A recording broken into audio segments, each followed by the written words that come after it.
आज हम इतिहास की एक ऐसे पल की गहराई में उतर रहे हैं जहां दो दुनियाएं, दो फिलॉसफीज और एक दो महान योद्धा आमने सामने थे। बिल्कुल। साले 326 ईसा पूर्व एक तरफ हैं दुनिया जीतने निकले सिकंदर महान, जो फारस और मिस्र जैसे साम्राज्य को रौंदते हुए भारत की दहलीज पर आ पहुंचे थे। और उनकी नजर थी सोने की चिड़िया पर। हाँ, लेकिन भारत की सीमा पर झेलम नदी के किनारे उनका सामना एक ऐसे राजा से हुआ जिसने झुकने से इनकार कर दिया। पंजाब के राजा पोरस।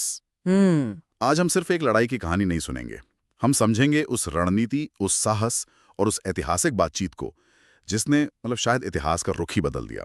चलिए इस कहानी की परतों को खोलते हैं। बिल्कुल। और ये समझना बहुत जरूरी है कि ये सिर्फ दो सेनाओं का टकराव नहीं था।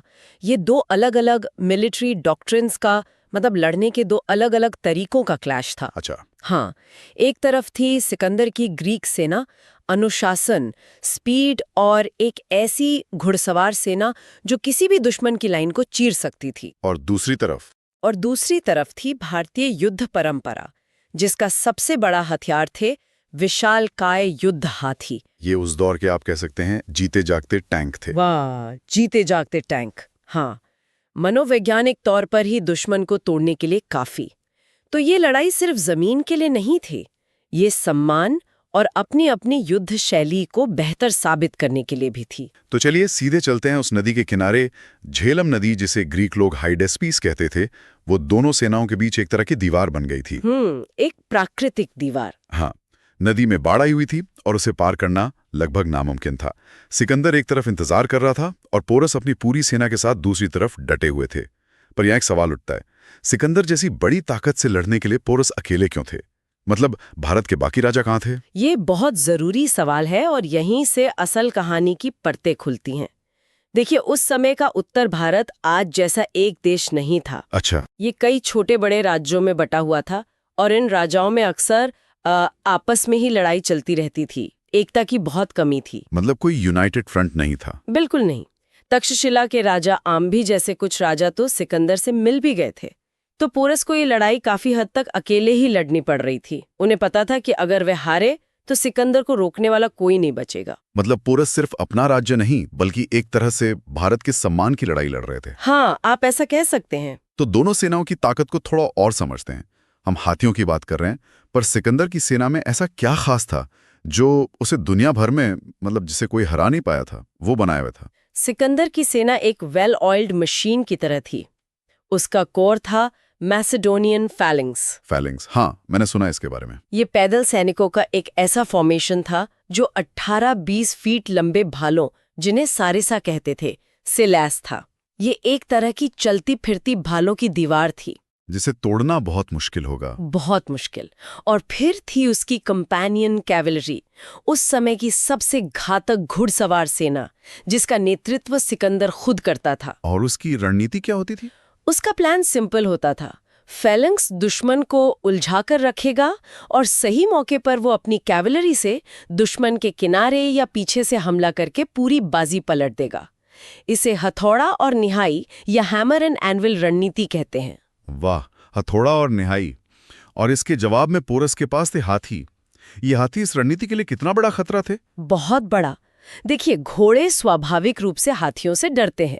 उनकी गंध, उनका आकार, उनकी दहाड़, ये सब घोड़ों को बिदका देती है। अच्छा, तो सिकंदर की सबसे बड़ी ताकत, उसकी कैवेलरी, वो ही बेकार हो सकती थी? बिल्कुल। वो पोरस के हाथियों के सामने बेअसर हो सकती थी और पोरस ने अपनी सेना को इसी तरह जमाया था। आगे हाथी, उनके बीच में पैदल सैनिक और किनारों पर अपनी घुड़सवार सेना। वो सिकंदर को सीधी टक्कर के लिए मजबूर करना चाहते थे, जहां उनके हाथी कहर बरपा सकते थे। हाँ, और सिकंदर ये बात समझ गया था। वो जानता था कि सीधी लड़ाई में जीतना बहुत मुश्किल है। और यहीं से सिकंदर का दिमाग चलना शुरू होता है।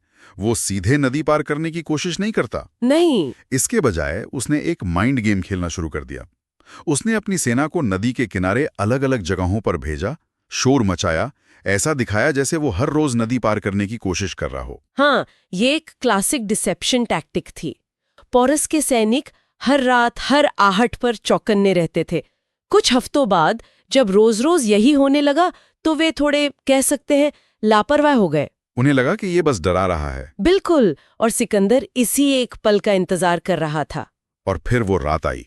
आसमान में बिजली कड़क रही थी, भयंकर तूफान और बारिश। नदी उफान पर थी।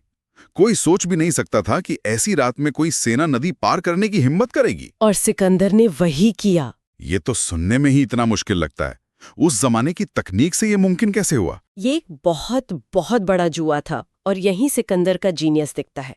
उसने अपनी सेना की सबसे बेहतरीन टुकड़ी को चुना और रात के अंधेरे में तूफान के शोर का फायदा उठाते हुए। अच्छा, तो शोर में किसी को पता नहीं चला? हाँ, वो युद्ध क्षेत्र से लगभग 17 मील दूर एक ऐसी जगह पहुंचा जहां नदी थोड़ी चौड़ी थी और एक द्वीप था।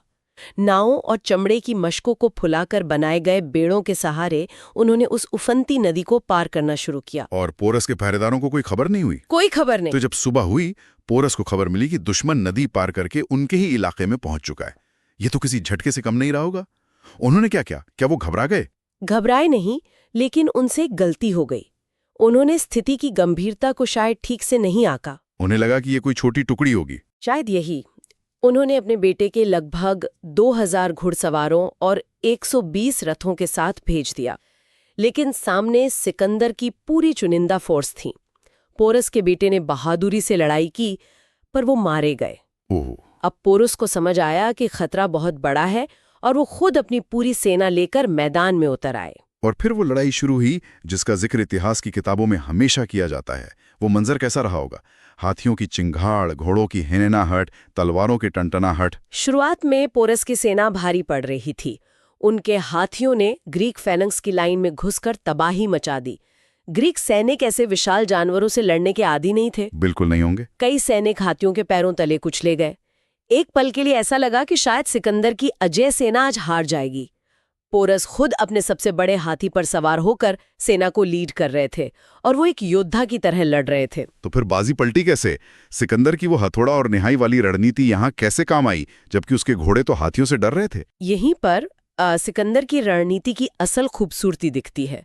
उसने अपनी घुड़सवार सेना को हाथियों पर सीधा हमला करने का आदेश दिया ही नहीं। अच्छा, तो फिर क्या किया? वो आत्मघाती होता? इसके बजाय उसने अपनी तेज तरार घुड़सवार सेना को मैदान का एक लंबा चक्कर लगाकर पोरस की सेना के किनारों और पीछे की तरफ भेजा। जाउन की अपनी घुड़सवार सेना और पैदल सैनिक से? बिल्कुल। तो उसने सीधे हाथियों से भिड़ने के बजाय साइड